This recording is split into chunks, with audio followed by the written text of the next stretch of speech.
ধুনীয়াকৈ আজি দুইকো বিলিয়াই দিছোঁ একদম সমান সমান ইয়াত 2 পিচ কাঠ তাত 2 পিচ কাঠ তো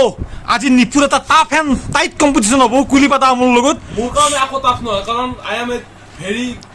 গুড ইন শুনো প্ৰথম ৰাউণ্ড ছেকেণ্ড ৰাউণ্ড সদায় সহজ থাকে আজি আপোনাৰ ফাইনেল ভাবি লওক A few moments later. এতিয়ালৈকে বৰ্তমান মানে আগবাঢ়া নাই মানে অলপ ৰখছি মই ক'ব পৰা নাই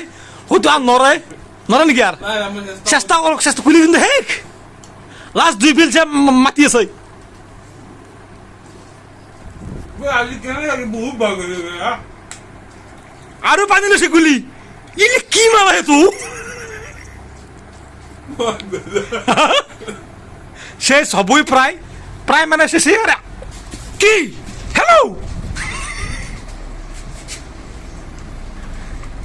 ভাব পাতখান নাখনি বাকীখিনি খা তই মুখখান গোটাই ক্লিয়াৰ কৰি আমাক দেখাব লাগিব কেমেৰাৰ আগত মুখখান গোটাই ক্লিয়াৰ হ'ব তেতিয়া আমি গম পাম যে জয় হৈছে